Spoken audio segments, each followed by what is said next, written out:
qu'ils se repentent de leur vie, jusqu'à ce qu'ils comprennent qu'ils devraient être prêts à souffrir pour le royaume. Ces gens se considèrent comme des chrétiens, ils pensent être sur la voie du ciel, ils barricadaient ici derrière ce ruisseau ou cette rivière. Lorsque nous avons contourné ce ruisseau et nous sommes allés plus loin, nous avons ensuite rencontré une très grande rivière. C'était tellement grand que je ne pouvais pas voir la fin, et il y avait quelques gens qui se tenaient à cet endroit. En fait, quand j'ai vu cette rivière ou cette mer, j'avais tellement peur parce que je ne suis pas habituée à de telles choses. Je ne suis pas habituée aux rivières et aux mers, alors j'ai aussi eu peur à ce moment-là. Le Seigneur m'a dit, c'est ici que vous allez être arrêtés dans votre voyage au paradis jusqu'à ce que vous puissiez traverser cette rivière. Vous serez coincés ici à moins que vous ne changiez votre attitude. J'ai demandé au Seigneur pourquoi.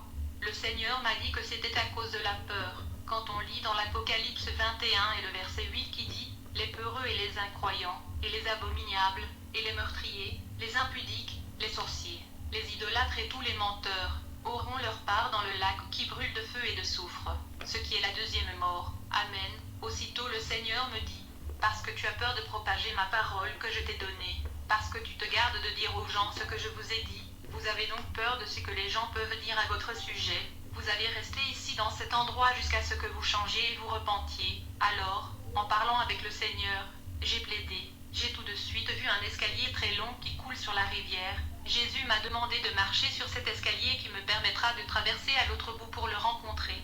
Lorsque le Seigneur m'a fourni cette échelle sur le fleuve et m'a demandé de traverser le fleuve par le biais de l'échelle pour le rejoindre à un autre point, j'ai dit « Non, tu sais que j'ai peur de traverser des rivières, alors que dois-je faire ?» Mais le Seigneur a dit que je ne devrais pas attendre, il me rejoindra à l'autre bout. Quand j'ai commencé le voyage sur les marches, j'ai vu que les escaliers devant moi ont commencé à se replier vers moi. Alors quand j'ai vu ça, j'ai su que je ne pouvais plus avancer parce que ça pliait vers moi et j'ai décidé de me retourner. Quand je me suis retournée, les marches de cette échelle derrière moi ont commencé à se plier vers moi, et avant que je réalise que je suis tombée dans la rivière et que je me suis enfoncée dedans, alors, quand je suis tombée dans cette rivière, j'ai vu que je devais nager pour ma vie. J'ai vraiment nagé ce jour-là jusqu'à arriver au bord de la rivière. Quand je suis arrivée là-bas, j'ai vu le Seigneur Jésus qui se tenait là. Il m'a tenu la main et m'a accueilli. J'ai tout de suite vu que mon corps avait changé. Quand mon vêtement a été changé, mes ongles se sont transformés comme si c'était en envers. En fait, mon apparence est devenue comme celle de Jésus. Immédiatement, j'ai vu une belle porte devant moi, et sur cette porte était écrit « Sainteté et droiture ». C'était une très belle porte dorée. Nous nous sommes donc dirigés vers la porte. Quand nous sommes arrivés, la porte s'est ouverte pour nous et nous sommes entrés. Quand nous sommes entrés, j'ai marché dans les rues dorées, j'ai entendu des chants mélodieux, des anges jubilés, des trompettes sonnant ici et là. Il y avait une grande joie là-bas. J'ai aussi commencé à jubiler. Quand je jubilais, je n'avais plus rien en tête et j'oubliais toute la douleur de la terre. Je m'amusais vraiment là-bas. Je me suis dit, je suis au paradis, un endroit joyeux. Je ne retourne pas sur terre. Je vais rester ici parce qu'il y a une grande joie ici. Pendant que je jubilais, le Seigneur Jésus vint et me prit la main pour me demander de marcher avec lui. J'ai dit, non, je suis heureux. Je jubilais tellement jusqu'à ce qu'il me dise, allons-y. Nous sommes allés de l'avant. Et quand nous sommes allés un peu plus loin, nous avons vu une très belle dame assise devant une maison. Il était habillé à la musulmane. Quand j'ai vu la dame, j'ai demandé à Jésus, s'il te plaît, Seigneur, puis-je parler à cette dame? Le Seigneur a dit, oui, je vous donne la chance que vous puissiez le faire. Quand je suis allée voir la dame, celle-ci m'a bien accueillie. Elle était heureuse. Elle m'a donné une très belle chaise faite de diamants. Je me suis assis avec la dame pour parler, et nous avons été servis par des anges. Les anges sont venus nous servir des fruits du ciel. Nous avons apprécié les fruits, et nous avons commencé à dialoguer. J'ai demandé à la dame comment elle avait réussi à venir au paradis alors qu'elle a été musulmane. Parce que je pouvais voir dans sa vinaigrette qu'elle portait un vêtement qui ressemblait à une religion musulmane. J'étais curieuse de savoir comment elle avait réussi à venir au paradis alors qu'elle était musulmane.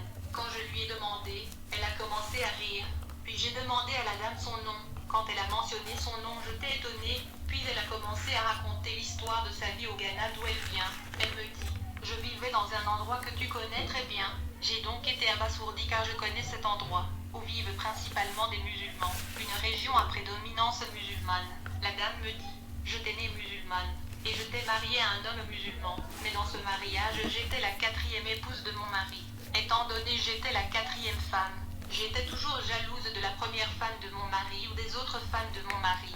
J'ai fini par me rendre compte que ce n'était pas bien pour moi d'être une quatrième femme, chaque jour.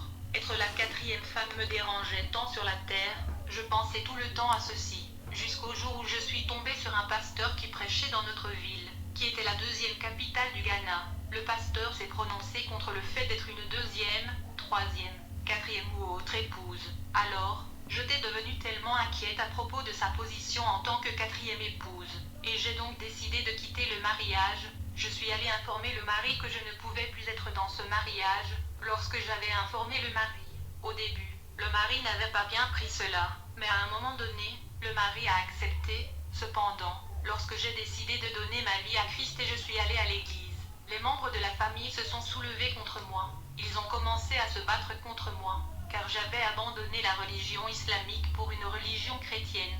Puis le mari est aussi venu me demander de rembourser tout ce qu'il avait payé pour la dot.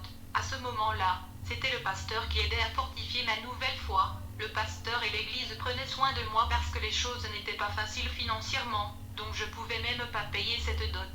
Les persécutions de mon mari et ma famille m'avaient conduit à la mort. Quand je suis morte, je me suis retrouvée dans le royaume des cieux dorés. Le Seigneur a accepté mon esprit et aujourd'hui je suis au ciel après avoir accepté Jésus-Christ comme mon Seigneur et Sauveur personnel. C'est pourquoi je suis là, bien-aimé. Quand j'ai regardé où cette femme était, c'était éblouissant. Plus loin dans ce quartier au ciel, il y avait un jeune homme beau près de sa maison.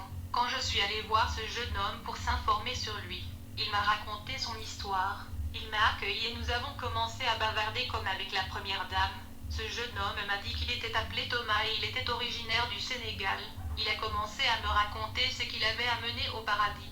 L'homme m'a dit qu'il venait véritablement d'un foyer chrétien. Il a été élevé sur son lieu de travail à tel point que certaines personnes sur le lieu de travail ont travaillé contre lui. Ils lui ont attaqué de façon mystérieuse et il est devenu paralysé. Il ne pouvait plus marcher. Quand il ne pouvait plus marcher, la famille faisait de son mieux mais il ne pouvait pas marcher. Ils ont décidé de l'emmener voir ces prêtres spéciaux de fétiche. Mais ce bien-aimé s'est opposé à cette idée parce que Jésus-Christ était tout pour lui depuis son enfance. Donc, il ne pouvait pas abandonner Jésus et aller dans un tel endroit. Les membres de la famille sont devenus agacés parce qu'ils ne voulaient pas les accompagner chez le fétichiste. La famille pensait qu'il n'y avait rien qu'ils pouvaient faire pour lui et ils l'ont abandonné. Lorsque les membres de la famille l'ont abandonné, il s'est rendu à l'église. Les familles de l'église l'ont accepté sur les lieux de culte, car c'est là qu'il séjournait et faisait tout ce qu'il y avait à faire, jusqu'au jour où il a été frappé par une maladie grave qui lui a coûté la vie. Quand il est mort avant de pouvoir s'en rendre compte, il était déjà dans la joie immense au paradis, où il a hérité une maison construite en pierre précieuse. Lorsque j'ai acquitté le frère sénégalais, j'ai vu un autre homme noble. En fait, cet homme avait l'air si merveilleux et glorieux qu'il portait une couronne. Je suis allé parler à cet homme après avoir quitté Thomas, afin de savoir ce qui l'a amené à l'éternel royaume des cieux.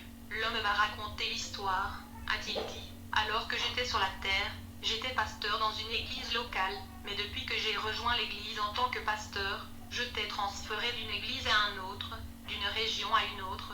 Chacun de ces transferts m'a emmené dans des régions éloignées. J'ai été dans les zones les plus reculées car ce sont des endroits dans lesquels j'ai toujours été transféré. Vu que je n'avais pas d'argent pour payer mon voyage, les choses étaient difficiles. En fait, j'étais toujours envoyé vers des villages. J'ai accepté d'y vivre et d'y travailler. J'ai accepté ces endroits difficiles et j'y suis toujours allé pour l'amour de Dieu. Mais je n'avais pas d'argent.